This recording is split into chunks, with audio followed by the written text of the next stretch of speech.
Makibukas po kayo sa akin sa aklat ng ikalawang Samuel, Kabanata 21, mga talata 1 hanggang 14. Nuulit ko po, Book of 2 Samuel, chapter 21, verses 1 to 14. Ganito po ang sinasabi. Ang pagkamatay ng mga apo ni Saul. Sa panahon ng paghahari ni David, 3 taong sunod-sunod na nagkaroon ng tagutong. Kaya sumangguni siya kay Yahweh. Ito ang tugon sa kanya. Maraming buhay na inutang si Saul at ang kanyang sambahayan, sapagkat ipinapatay niya ang Gabaonita. Ang mga Gabaonita ay hindi buhat sa lipi ng Israel. Sila ay mga labi ng mga Amoreo na pinangakuang ililigtas ng mga Israelita. Ngunit sila'y sinikap lipulin ni Saul dahil sa pagmamalasakit nito sa mga taga-Israel at Juda. Ipinatawag ni David ang mga Gabaonita at tinanong, ano ang may paglilingkod ko sa inyo upang mapagbayaran ang mga kasalanan sa inyo ng aming bayan? At nang sa gayon ay mapawi ang inyong galit at idalangin kami na pagpalain ni Yahweh. Sumagot sila, ang sama ng loob namin kay Saul at kanyang sambahayan ay di kayang tumbasan ng pilak at ginto. Ngunit wala kaming karapatang pumatay ng sino man sa Israel. Kung gayon, ano ang dapat kong gawin para sa inyo? Tanong ni David. Sumagot sila, pinagtangkaan ko ni Saul na lipulin kaming lubusan sa Israel. Kaya ibigay ninyo sa amin ang 7 anak na lalaki ng taong iyon at dadalhin namin sila sa Gabaa at papapatayin namin sa harapan ni Yahweh. Oo, ibibigay ko sila sa inyo, tugon ni David. Ngunit dahil sa sumpa ang ginawa ni David at Jonathan, iniligtas niya si Mephibosheth, ang apo ni Saul, kay Jonathan. Ang ibinigay ng hari ay si Armoni at isang Mephibosheth din ang pangalan, mga anak ni Saul kay Rispa, na anak ni Aya, at ang 5 anak ni Andre kay Merab. Si Merab ay anak ni Saul at si Andre naman anak ni Barzillai, na taga Mehesalat. Ibinigay ni David sa mga Gabaonita ang 7 ito, at sila'y sama-samang pinatay sa bundok sa harapan ni Yahweh. Nangyari ito nang magsisimulang aninin ang sebada. Sa buong panahon ng anihan, hanggang dumating ang tag-ulan, si Rispa ay di umalis sa kinaroroonan ng mga bangkay. Gumawa siya ng mga habong na sako sa ibabaw ng isang malaking bato at binantayan ang mga bangkay upang di makain ng mga ibon at mailap na hayop. Nang mabalitaan ito ni David, pinakuha niya ang mga labi ni Saul at ni Jonathan sa mga pinuno ng Habes Galaad. Ninakaw ng mga ito ang bangkay ni Saul at Jonathan sa Betsan, na ibinitin doon sa mga Pilisteo noong araw na sila'y mapatay sa Gilboa. Ipinakuha nga niya ang labi ni Saul at Jonathan at isinama sa mga labi ng 7 pinatay sa bundok. Pagkatapos nila ito sa libingan ng kanyang amang si Cis sa lupain ng Benjamin sa Sela. Ang lahat ng inutos ng hari ay natupad at mula nooy dinilig ni Yahweh ang kanyang dalangin para sa bansa. Purihin po ang salita ng Diyos at ating pong i-welcome ang kanyang lingkod, Pastor Eric Senter.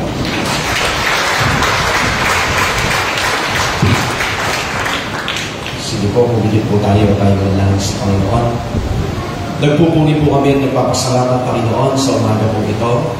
Ikaw ang Diyos na patuloy po gumagawa sa buhay po namin at alam namin hindi ka magsasawang gumawa sa buhay po namin.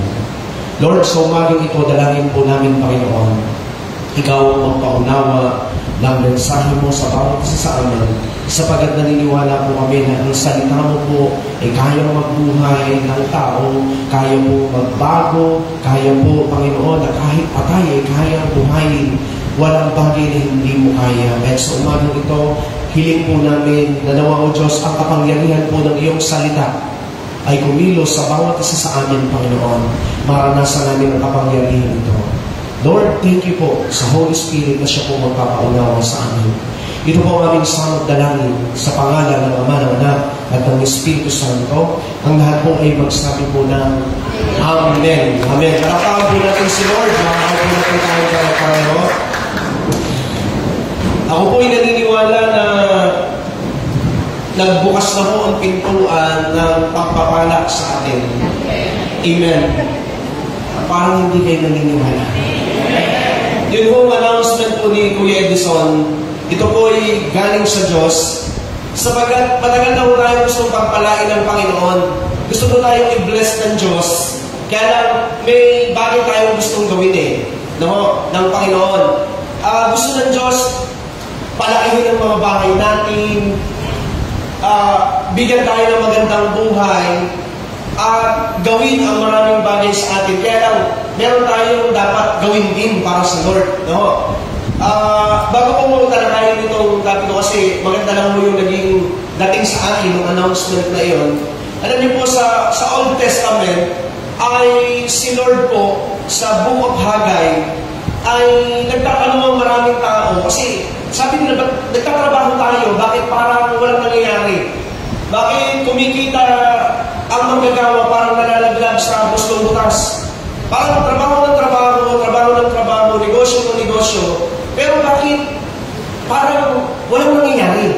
Kaya nangusap po ang Diyos sa pamagitan po ni Prophet Haggai, at sinabi po ng Diyos doon kung bakit nangyayari yung kakapusan sa kanilang buhay, kung bakit hindi sila ibine-bless. Sabi ng Lord, kasi ang gaganda ng bahay niyo, pero ang bahay ko hindi maganda.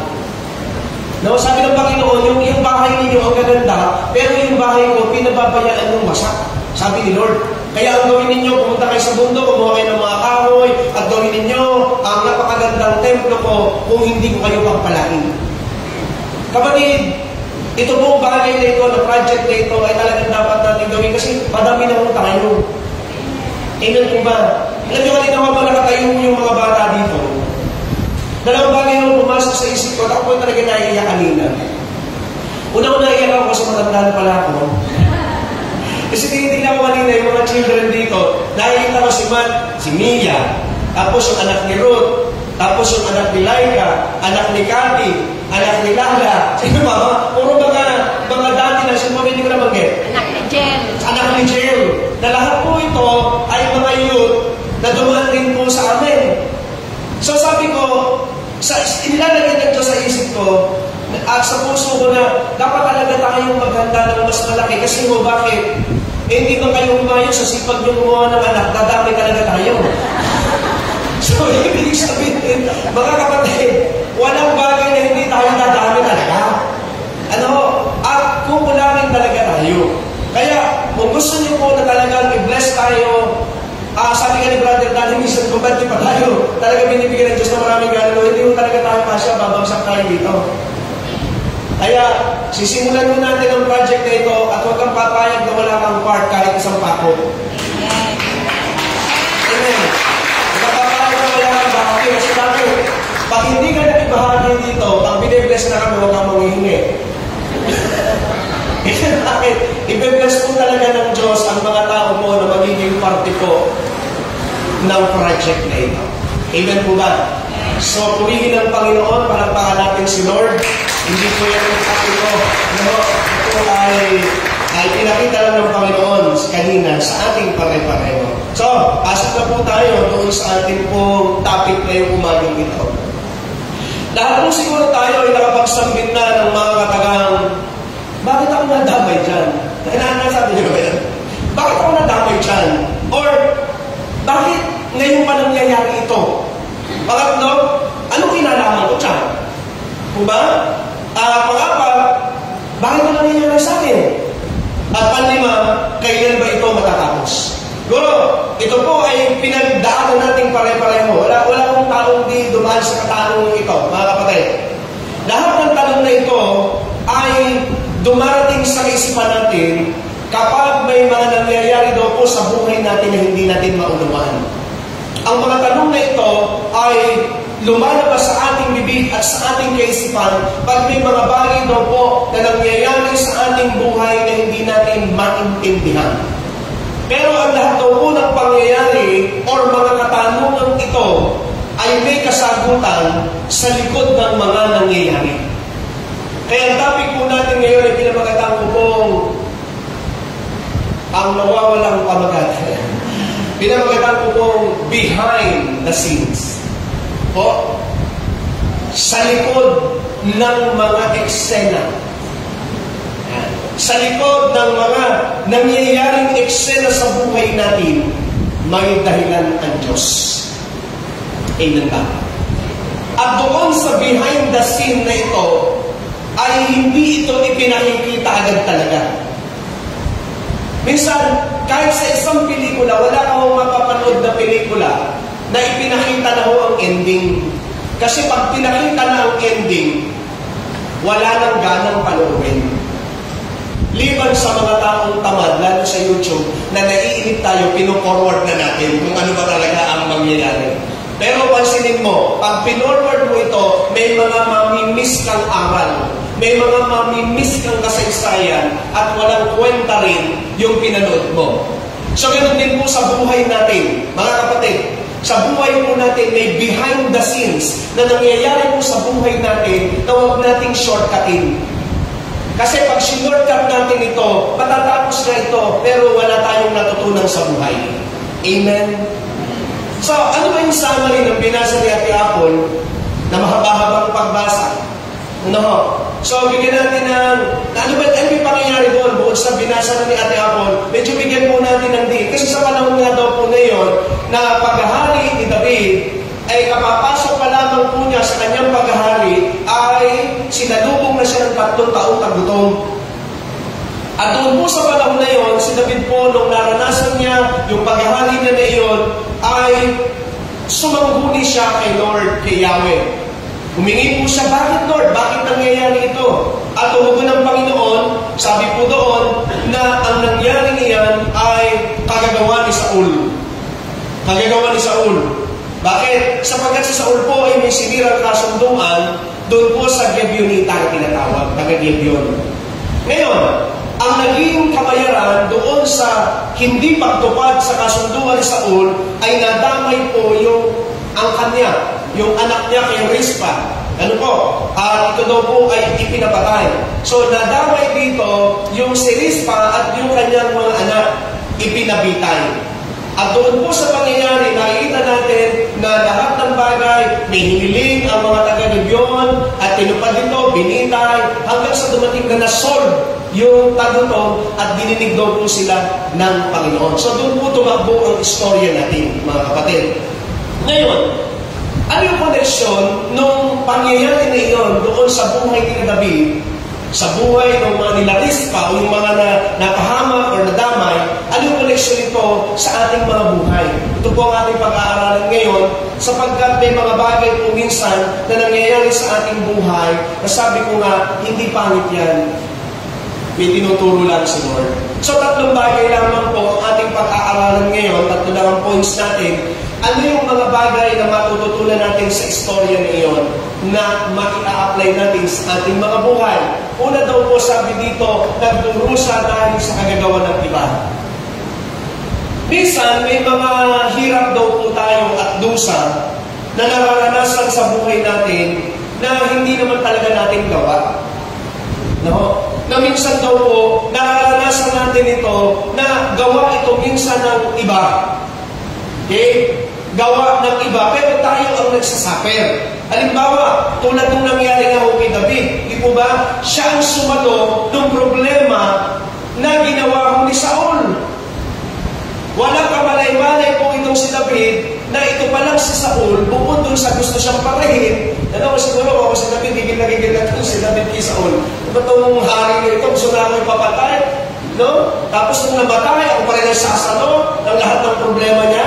Sabi dito, mga kapatid, ganito daw yung nangyari dito kay David at doon sa buong sambahayan doon sa Israel. Ngayon, doon sa time na na-encounter ito ni David, ano yung kanyang ginawa? At doon nga sa bagay na yun, ang ginawa niya, balikan lang natin, sabi po doon sa panahon ng paghahari ni David, 3 taong sunod-sunod na taon, sabi niya, sunod-sunod na taon na nagkaroon ng tagutom, kaya sumangguni siya kay Yahweh.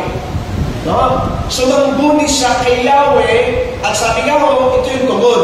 Tinugon siya ng Panginoon. Sapagkat maraming buhay ang inutang ni Saul at ng kanyang sambahayan sapagkat ipinapatay nga po niya yung Gibeonita. Ngayon, ano po yung ibig sabihin nito? Ano ba itong bagay na ito sa buhay natin?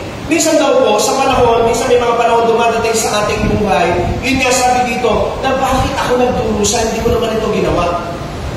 Bakit ako nagdurusa doon sa problema ng iba? Sabi dito, mga kapatid, ano yung dapat natin gawin? Ano yung dapat natin gawin sa mga panahon tayo mo ay dumadanas ng mga ganitong bagay? Sabi dito, sa halip na maghanap daw tayo ng masisisi, kay Lord tayo tumakbo. Mag-pray. Manalangin tayo sa Panginoon. Sa halip na tayo po ay magulungihanan, pray ka. Mag-pray tayo sa Lord. No? Pag hindi natin naiintindihan ng isang bagay, pumunta tayo sa Diyos. Sabi po ng James chapter 5 verse 13-8, may paghihirap ba ang sino man sa inyo? Manalangin siya. Pray.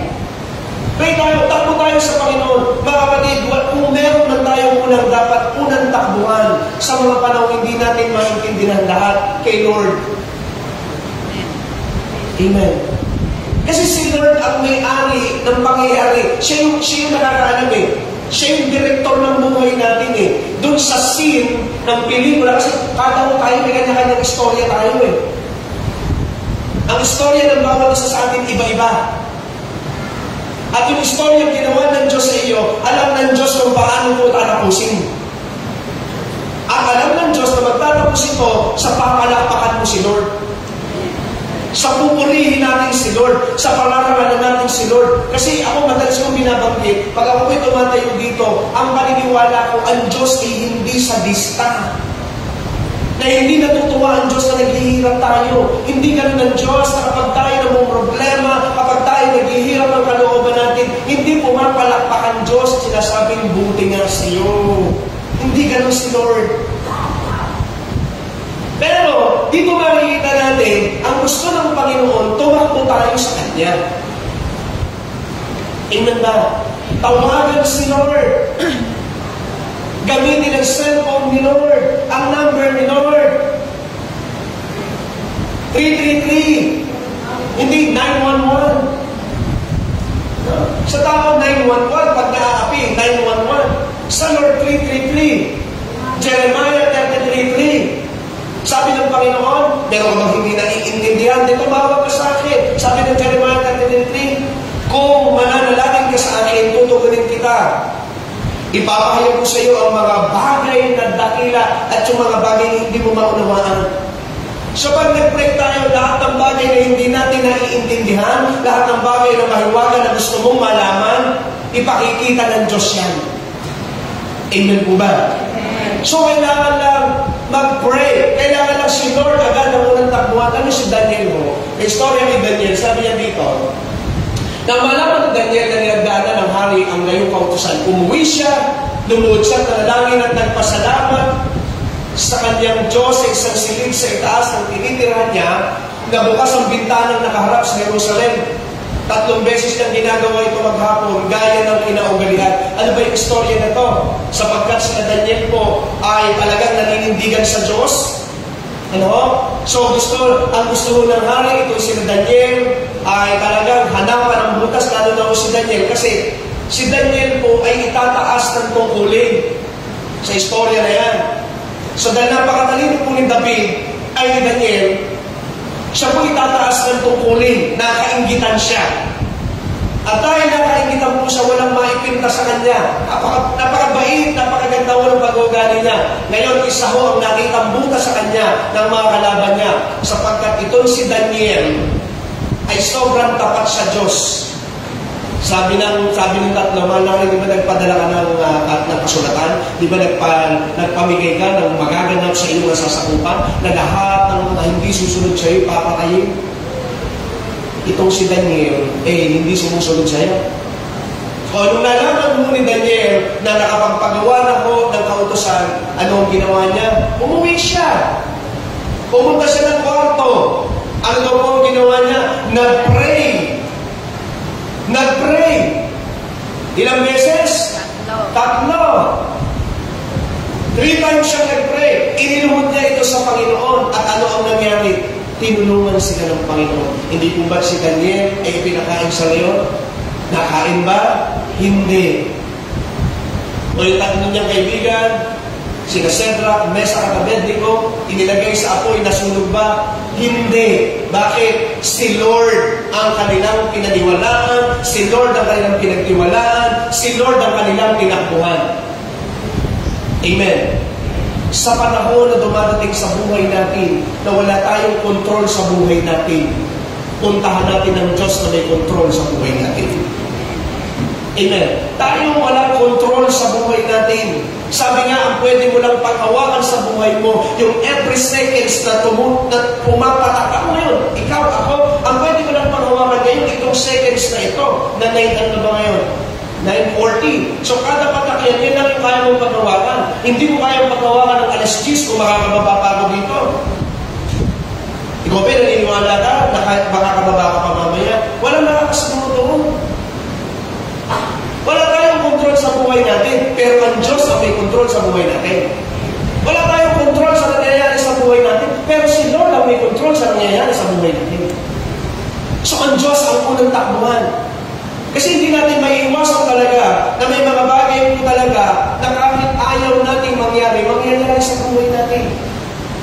Sapagkat talaga may mga pangyayari at may mga tao sa buhay po talaga natin na kahit hindi mo inaano, aanuhin ka. Nangano kami.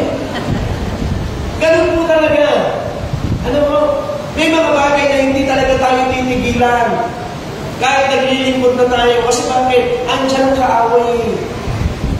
Pero, bagaman andyan ang kaaway, ang Diyos hindi tayo iiwan, hindi tayo pababayaan. Sige, gawin mo.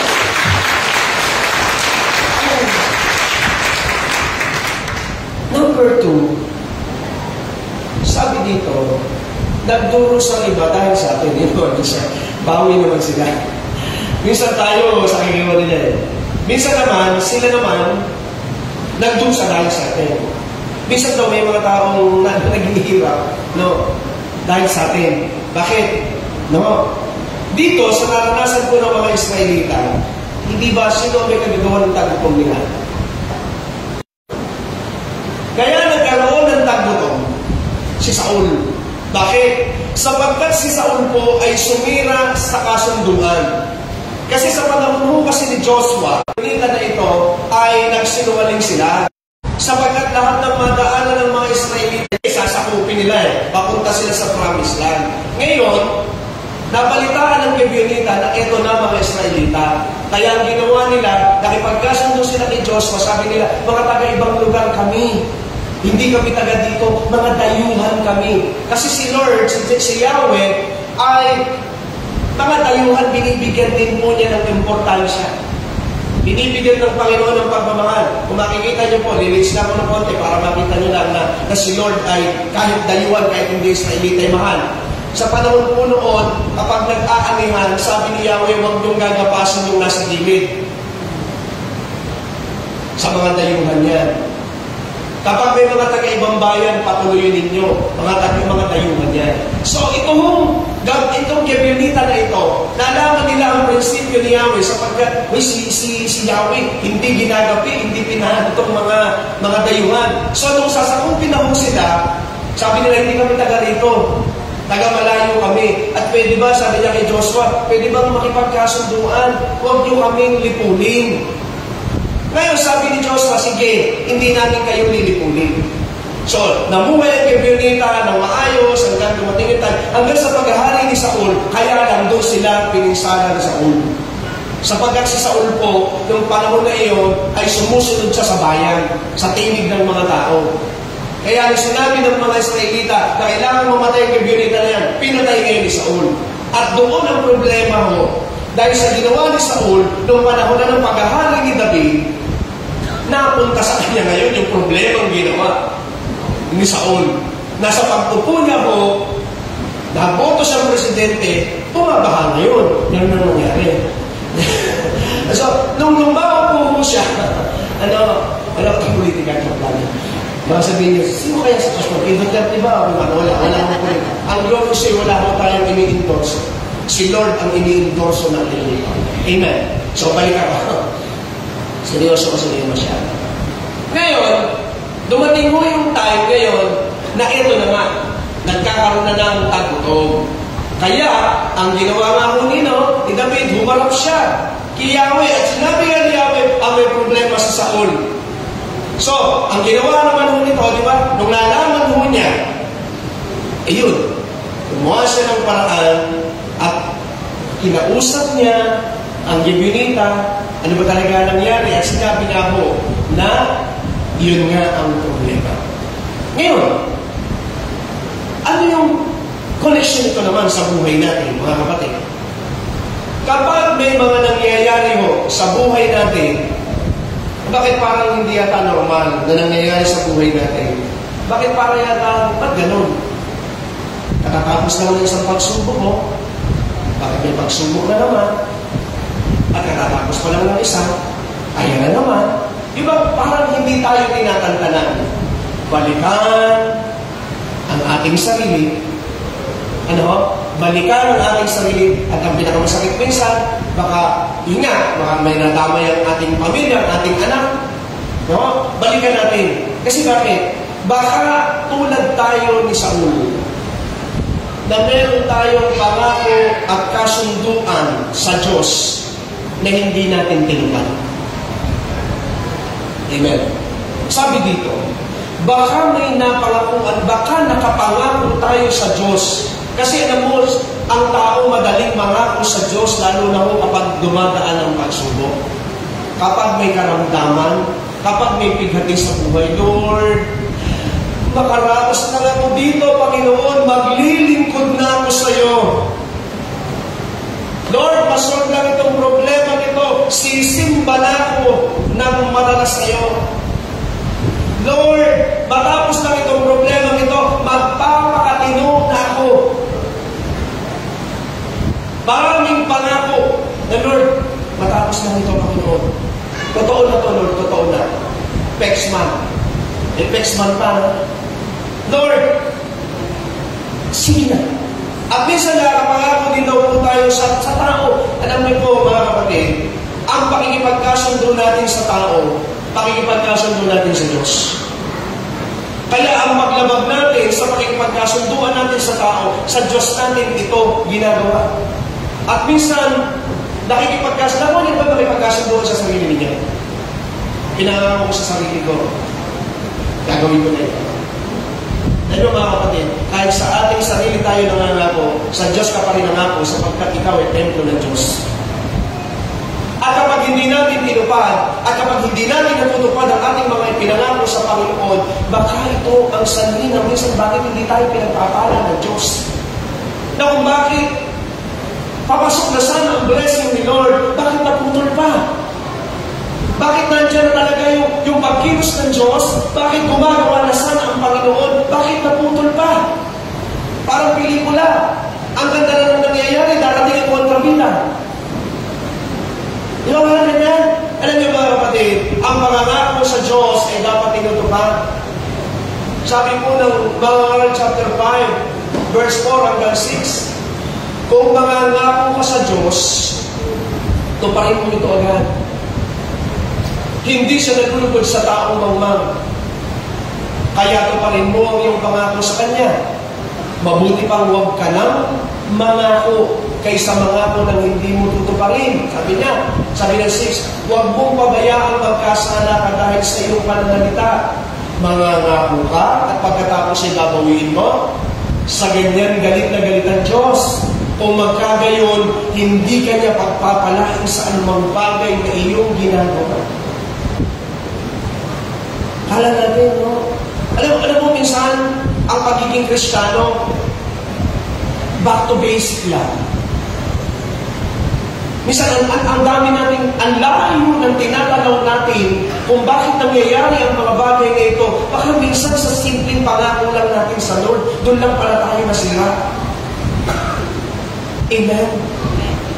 Alam ko, may kanya-kanya tayo naging pangako sa Diyos. Balikan mo, natupad mo ba? Baka yung pangako mo noon na magbibigay ka ng isang posto sa church, baka ito na lang. Tuloy mo na. Baka nangako ka ng dati. Kasi nagkaroon dati dito ng Project Hagay. Alam nyo dati, ang isang dito, pababa. Kinaalala ko siya, kilala na, natuntog pa dito. Nakatutanda ko ba yun may pagano dito. Sa sobrang tuwan, special number ba yun?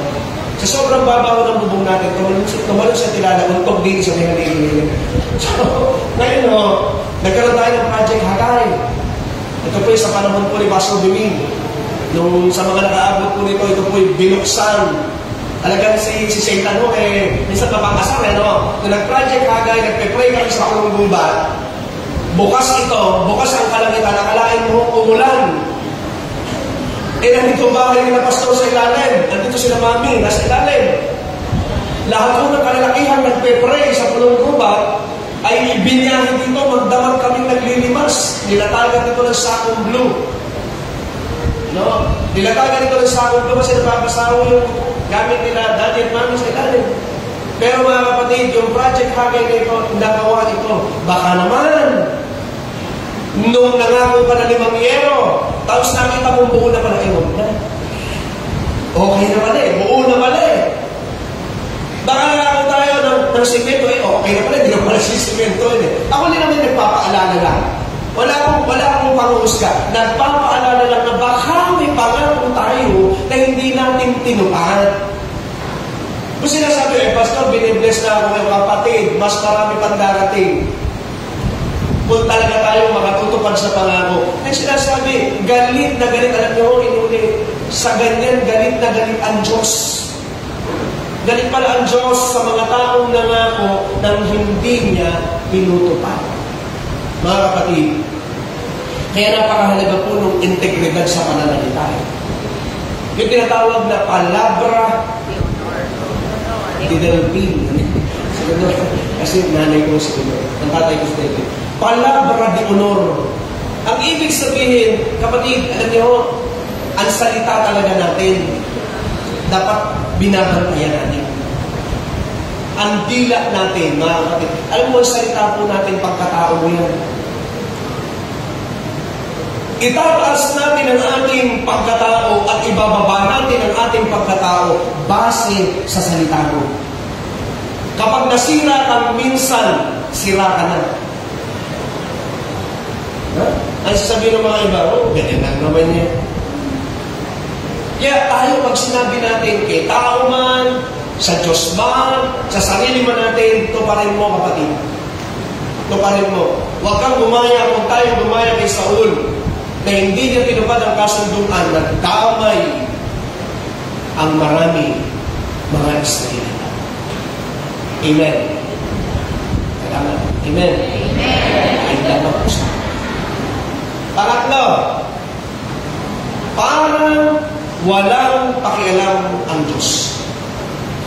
Minsan, may mga nangyayari sa ating buhay na parang bakit walang pakialam ang Diyos.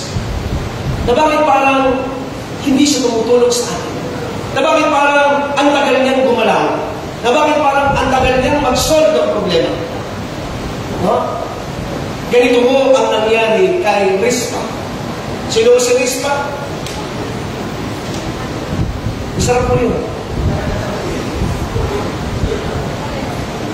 Paano siya? Nag-git-sagad. Mahilig ka mo sa bares. Si Rispa. Si Rispa po ay isa mo sa asawa ni Saul.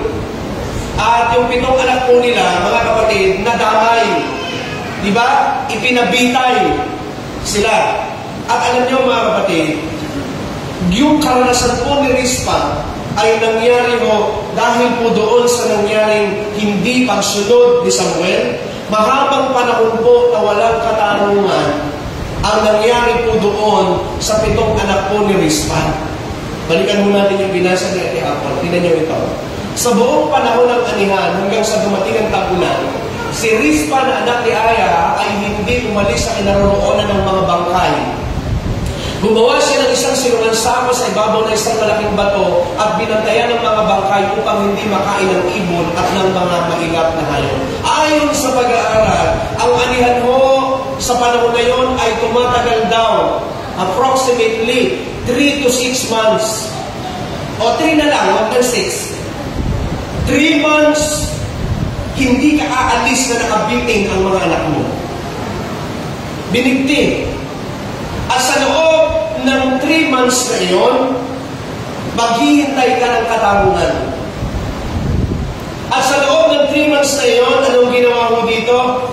Nagtitiis mo ng dusta itong si Rispa. Bakit? Sapagkat sa panahon po noon, pag binitay ang isang tao, talamak or matinding kasalanan, panghihiya mo ang bitay na biting.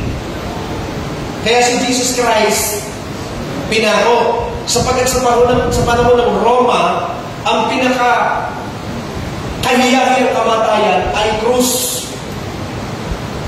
Yan po kaya ang krus, ito po'y bitayan. Kaya hindi ito ginagalangan. Dapat mamulat lang po. Totoo ito. Halimbawa, kung si Jesus Christ ay binitay sa silya elektrika, pag nakakita ka ng silya elektrika, gagalaw ng silya elektrika. Ano lang ito? Kasi maganda yung tama na tayo. Pumupunta na tayo sa tama na natin. Kaya tinamaan tayo. Okay? So, sa panahon na yun, nakabitay. Araw-araw yung kadustaan sapagkat dumadaan ng maraming tao. Yung mga anak mo, ganito, ganyan. Tapos, ano pa daw po? Hindi siya umalis na gumawa na siya ng silungan sako.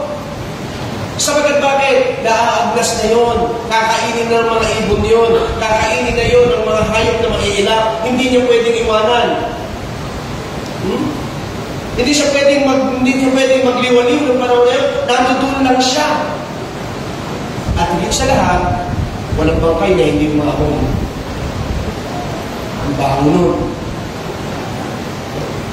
Aagnas. Ito ang kalalagayan mo ni Rispa. Pero sa buong panahon ng pagdadalamhati at paghihintay ni Rispa ng tugon ng Diyos, ng katarungan ng Diyos, hindi umimik ni Kapotokman si Rispa. Wala siyang sinabi. Tahimik lang siya. No? Tahimik lang siya. At siya ho ay talagang ando lang. Kung na-dramatize natin, siguro nakaganon lang siya, nakabitin yun, tutok na tutok siya. Kasi bakit? Kapag may dumating na uwak, maaaring makuha yung mata, makuha yung daliri.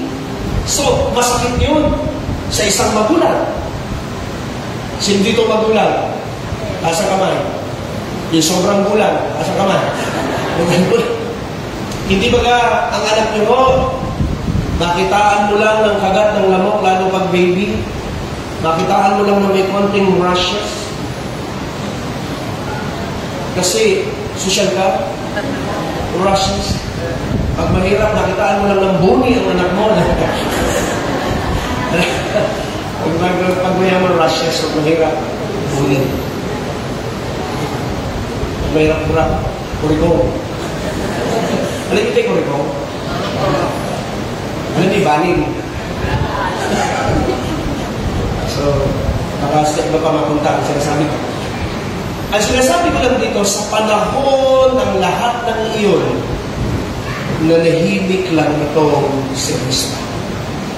At dahil sa kanyang pananahimik na iyon, nakita ng Diyos, pinugon siya ng Panginoon. Sabi ng Bible, tumugon si Lord. Nangusap na si Lord dito kay David, napalitaan. Kaya may naminang din pala minsan yung may mga marites. Kasi binagsabi kay David, sabi ng mga marites, Haring David, meron mo doon na laging dinudusta, na lagi mo na pinagtatawa na kasi binitay, naalala ngayon ni David, ay oo nga pala. May anak nga pala na may pinabitay nga pala doon. So sabi niya dito, nang mabalitaan niyo ni David, ipinakuha niya ang bangkay ni Saul. Pansinin niyo po, naalala niya, napakaganda talaga ng puso ni David. Isipin niyo po, na dapat ang ipakukuha lang niya yung 7. Kasi lang naman ang may issue. Pero pinakuha pa rin niya ang bangkay ni Saul at ni Jonathan. Sabi doon, sa mga pinuno ng Jabez Gilead, ninako ng mga ito ang bangkay nila Saul at Jonathan sa Betsan na ipinabitin doon ng mga Pilisteo noong araw na sila ipinapatay. So hanggang time na yun, nandun pa pala itong sila Saul. Kaya ang ginawa ni David, ipinakuha at sabi dito, ipinakuha niya nga ang mga bangkay ni Saul at Jonathan at isinama sa mga bangkay ng 7 binigti sa mundo. So pagkatapos dinala niya ito sa libingan ng kanyang amang si Kish. Sino ang asawa ni Kish? Hindi sinabi sa Bible. Sa lupain ng Benjamin sa Sela, ang lahat ng inutos ng hari ay natupad. At mula noon, didinig ni Yahweh ang kanilang dalangin para sa kansa. Okay? Ano yung punto dito sa pinag-uusapan natin ito? Alam niyo mga kapatid, sa panahon na tayo parang ang Diyos ay hindi tumutugon, manahimik. Sa mga panahon na parang nababaligtad ang pangyayari, manahimik. Sa mga panahon na parang ang Diyos ay hindi tumutugon sa atin, tahimik. Amen ba? Manahimik. Sa panahon na daw na yun, mga kapatid, si Rizpa ay nanahimik lang ng ilang buwan at dahil doon, nagkaroon ng katarungan. Bakit ba mahalaga? Minsan ang pananahimik, sabi dito mga kapatid, silent is empty, it's a full of answer. Yun daw po pananahimik, hindi mo siya minsan parang wala lang. Hindi siya parang, hindi ka talo. No? Sa totohanan, doon nga daw po, punong-puno ng kasagutan. Amen ba? Sa panahon ng pananahimik natin, ito daw po ay panahon na kung saan makakita ka ng solusyon. At sabi dito, in the silence of the heart, God speaks. Kapag kasi ang puso natin ay sa pananahimik na ito, doon magsasalita ang Diyos. Doon mangungusap ang Panginoon. Amen ba? Ako naniniwala ako mangungusap na sunod sa inyo, tahimik na kayo. Sa mga panahon, sa mga panahon, alam niyo, may isang pastor akong kilala. Sabi niya, yung anak niya, natumuhan. At habang ilang linggo yung nasa ospital yung anak niya, patuloy siyang naglilingkod. Normal. Talog pa nga siyang mag-preach. Tapos, sinabi lang niya, yung nangyari sa anak niya, nung nakalabas na, nung malakas na, yung kanyang anak. Sabi ng mga member niya, basta bakit di mo sinabi sa amin na meron ka palang pinagdadaanan? Sabi ng pastor, hindi naman sa lahat ng panahon dapat sabihin natin. No? Hindi naman sa lahat ng panahon dapat naka-broadcast lahat. Tabi-tabi mo, pare-pareho tayo nag-e-FB. Minsan mas magandang hindi mo muna i-post. Ibalita mo na lang kapag naganap. Kasi minsan ang undot. Alam niyo, sabi minsan, pag sa aking pag-iingay, mas nakagagawa ko ang kaaway. Ang si Satan daw, hindi niya alam ang iniisip natin. Hindi niya alam ang dulo ng dila mo kung anong nasabihin natin. Kailan lang niya ito nalalaman? Kapag sinabi na natin. Kaya kung may mga plano tayo sa ating buhay, huwag mo na. Kung bibili ka ng sasakyan, tahimik lang. Papagawa ka ng bahay, tahimik lang. Kung mag-aasawa ka na, pakita mo muna kung gusto mo. Hindi yun, mali yun. Mali yun, hindi pinapayagan dito yun. Kung ikaw, tahimik lang. Actually, minsan doon sa ulitin ko lang, kahit po doon sa sama ng loob, natin tabi-tabi mo. Minsan ito na may magkakapatid tayo. Si Lord naman nang umusap. Huwag mo muna sabihin mo. Huwag mo muna i-post. Mas magandang tahimik mo. Dahil sa panahon ng pananahimik natin, doon malinaw na nagsasalita ang Diyos. May isang propeta na gusto niyang makausap si Lord. Sabi ng isang propeta, sabi niya, umakit ka sa bundok, tignan mo dadaan si Lord. Kumulog! Wala sa kulog si Lord. Kumidlat! Wala sa kidlat si Lord. At nagkaroon durog ang mga bato, wala doon si Lord. At umihig daw isang panayag na hangin. Doon, nagsalita ang Panginoon. Amen ba? Mga kapatid, tayo mo lang. Oo. Basta, pray lang tayo, maghintay lang tayo, at makikita mo, ang Diyos hindi natutulog. Sabi ko nga, madalas ko po nababanggit, kung ang mga walang Diyos niya Kung ang mga tao ang hindi nagsisimba, kung ang mga tao ang hindi naglilingkod, pinagpapala ng Diyos, sinusolve ng Lord ang problema, tayo pa ba naman na nagsisikap na sumunod? Na iniwan mo ang negosyo mo ngayon, na iniwan mo ang pamilya mo, na iniwan mo ang lahat para kay Lord. Ang lagay ba naman hindi tayo tutulungan ng Diyos. Mas malaking pabor ang makukuha natin kasi bakit? Sumusunod tayo sa Diyos. Ang mahalaga lang, mag-pray, maghintay, manahimik. Kapatid, kung dumadaan tayo sa sitwasyon gaya yan, magtiwala ka lang sa Diyos. Magtiwala ka lang sa Panginoon at makikita mo ko isang araw, ipakikita ng Diyos sa inyo ang isang napakalaking tagumpay. Amen. Ipakikita ng Diyos sa inyo.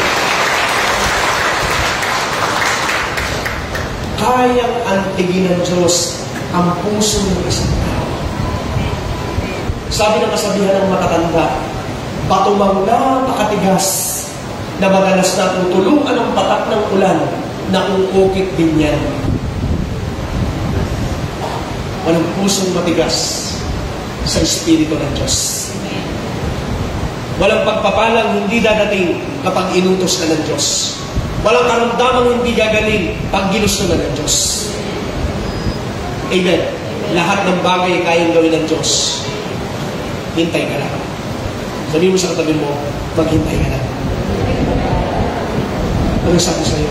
Hala ka sa buhay mo, ikaw maghintay. Ganun ba? Maghintay lang tayo. Andiyan ang Diyos. Palapakan po natin ang Panginoon.